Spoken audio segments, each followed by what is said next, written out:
આજે 21 જૂનના રોજ દેવભૂમિ દ્વારકાના ઓખા નગરપાલિકા સંચાલિત હાઈસ્કૂલ ખાતે 12મા આંતરરાષ્ટ્રીય યોગ દિવસની ઉત્સાહભેર ઉજવણી કરવામાં આવી હતી. કાર્યક્રમ દરમિયાન યોગાસન, પ્રાણાયામ અને ધ્યાનની વિવિધ ક્રિયાઓ કરવામાં આવી હતી. યોગ નિષ્ણાંત રક્ષાબેનના માર્ગદર્શન હેઠળ વિદ્યાર્થીઓ અને ઉપસ્થિત મહાનુભાવોએ યોગાભ્યાસ કર્યો હતો. આ પ્રસંગે ઓખા મરીન પોલીસ, વિવિધ સરકારી અધિકારીઓ, ભાજપના આગેવાનો, ચેમ્બર ઓફ કોમર્સના પ્રતિનિધિઓ, શિક્ષકો અને મોટી સંખ્યામાં વિદ્યાર્થીઓ ઉપસ્થિત રહ્યા હતા. કાર્યક્રમના સંચાલન દરમિયાન પૂજાબેન દવેએ નિયમિત યોગ દ્વારા સ્વસ્થ અને નિરોગી જીવન જીવવાનો સંદેશ આપ્યો હતો. સમગ્ર વાતાવરણ યોગમય બન્યું હતું અને સૌએ ઉત્સાહપૂર્વક ભાગ લઈ યોગને જીવનનો અભિન્ન ભાગ બનાવવાનો સંકલ્પ વ્યક્ત કર્યો હતો. રિપોર્ટર હોથીપા સુમણિયા, ઓખા. જય દ્વારકાધીશ.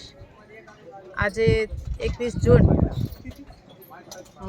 12મો આંતરરાષ્ટ્રીય યોગ દિવસ જે આજે જિલ્લા લેવલનો આપણે ઓખાને નગરપાલિકા હાઈસ્કૂલના પટાંગણમાં યોજાયેલો, જેમાં મેં આ કાર્યક્રમ આપેલો. પૂજાબેને કહ્યું એ રીતે બધા આપણા સ્ટાફના હાજર હતા. પોલીસ ફોર્સ આખી હતી, નગરપાલિકાનો આખો સ્ટાફ હતો, વેપારી અગ્રણીઓ હતા, બાળકો, શિક્ષકગણ, દરેક ઉપસ્થિતિ વધેલી હતી. બીજું, હું આજે છેલ્લા 26 વર્ષથી યોગ સાથે જોડાયેલી છું. હું સંઘની કાર્યકર, એટલે કે RSSની સ્કૂલ સરસ્વતી શિશુ મંદિર, એમાં એનું શિક્ષણ જે છે એ યોગ આધારિત શિક્ષણ છે. અને એ યોગ આધારિત શિક્ષણની સ્કૂલની હું પ્રધાનાચાર્ય હતી ને, એટલે આજે 26 વર્ષથી હું એ સ્કૂલ સાથે જોડાયેલી છું. અને જે યોગ દ્વારા જે બાળકો જે ભણીને બહાર નીકળ્યા છે, એ મારા વિદ્યાર્થીઓ અત્યારે તમને ગણાવો તો બધા હાઈ પોસ્ટ ઉપર છે. એટલે મને એ પણ એનો ગર્વ છે કે જે યોગ પાયામાં મેં એનું યોગ રેડ્યું છે, તો આજે એ આપણા દેશનું અને કહીએ તો આપણા ગામનું પણ ગર્વ છે એ બાળકો. એમાં હું નામ તો બધાના આટલા બધાના તો હું ન કહી શકું, કેમ કે ઘણા બધા મારા એવા વાલા વિદ્યાર્થીઓ છે જે હજી સુધી મારા ટચમાં છે અને મારો પણ એ ખૂબ ધન્યવાદ માને છે. એટલે જે યોગ છે એ જો વ્યક્તિઓ, બાળકો જો પોતે યોગને સમજી શકે ને, તો યોગ છે એ આપણે પ્રાચીન સંસ્કૃતિ છે, પ્રાચીન ધરોહર છે આપણી. તો યોગ દ્વારા આપણે શારીરિક અને માનસિક બંને સ્વાસ્થ્ય જળવાઈ રહે છે. એ તો જો કે દરેકને ખબર જ છે, વાંચે તો બધાય છે, મોબાઈલમાં પણ બધું આવે છે, પણ કોઈ ફોલો કરતું નથી.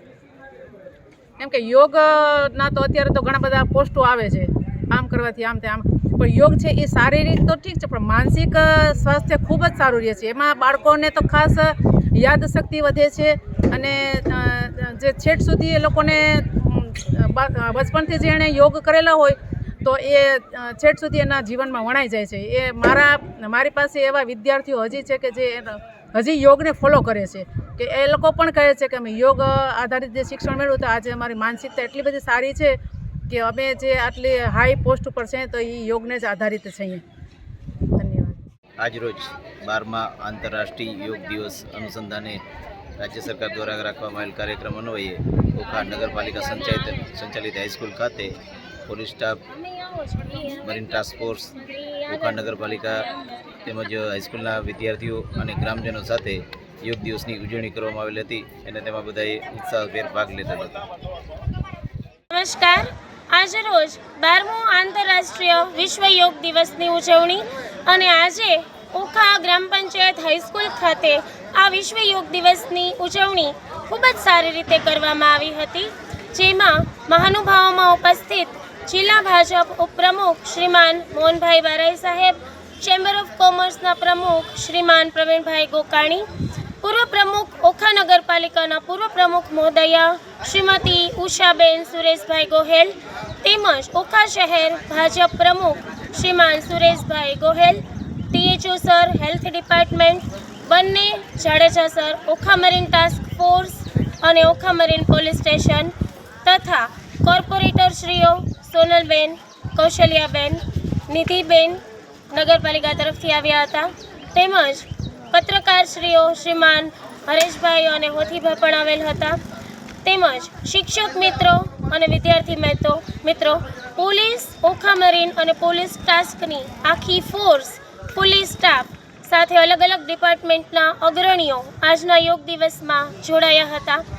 યોગ દિવસનું સંચાલન પૂજાબેન દવેએ કરેલ હતું અને યોગ કોચ તરીકે બહુ જૂના અને નિષ્ણાત એવા રક્ષાબેન જોશી, જેમણે પ્રોટોકોલ પ્રમાણે સારી રીતે યોગાભ્યાસ કરાવ્યો હતો અને સમગ્ર યોગને જેવી રીતે યોગ કોચ દ્વારા સ્ટેજ પરથી યોગાભ્યાસ કરાવવામાં આવ્યો એવી જ રીતે ઓખા નગરપાલિકાના પૂર્વ પ્રમુખ મહોદયાથી માંડી દરેક અગ્રણીઓ, વેપારી અગ્રણીઓ, નગરપાલિકાના પ્રમુખ મહોદય, સ્ટાફ, શિક્ષકગણ, વિદ્યાર્થીઓ દરેકે ખૂબ સારી રીતે યોગ અભ્યાસ કર્યો હતો.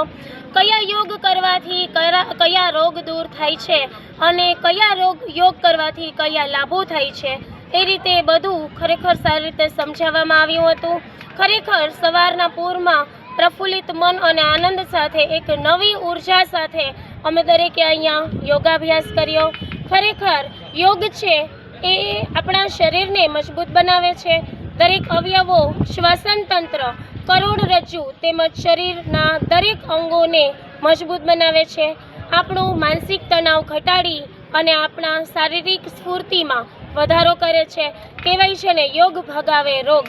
ઋષિ મુનિઓ સદીઓથી, હજારો વર્ષથી ચાલતો આવતો આ યોગ 2015થી 21 જૂને આંતરરાષ્ટ્રીય વિશ્વ યોગ દિવસ તરીકે ઓળખવામાં આવે છે અને રોજ આપણે આપણી તંદુરસ્તી અને આપણા સ્વાસ્થ્યને સારું રાખવા માટે અને આપણું જીવન લાંબુ ટકાવી રાખવા માટે આપણે રોજ ઓછામાં ઓછી અડધી કલાક તો યોગ કરવો જ જોઈએ. કારણ કે આપણી દરેક વ્યસ્તતા અને ભાગદોડ ભરી જિંદગીમાં આપણને સમય નથી મળતો. તો સવારે, વહેલી સવારે અથવા તો ઢળતી સાંજ એ યોગ માટે ખૂબ જ સારો સમય છે.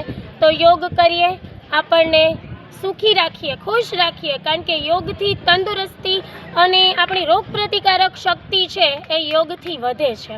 યોગ કરવાથી ઘણા બધા ફાયદા છે, લાભાલાભ છે. લાંબુ જીવન, દીર્ઘાયુ મળે છે, તંદુરસ્તી મળે છે, શરીરમાંથી રોગ દૂર થાય છે, તણાવ દૂર થાય છે, આપણામાં એકાગ્રતા વધે છે, કોન્ફિડન્સ બિલ્ડ થાય છે અને દરેક રીતે આપણામાં શક્તિનો અને તાકાતનો સંચાર થાય છે. તો ફરીવાર આજે 12મા આંતરરાષ્ટ્રીય વિશ્વ યોગ દિવસની દરેકને ખૂબ ખૂબ શુભકામનાઓ.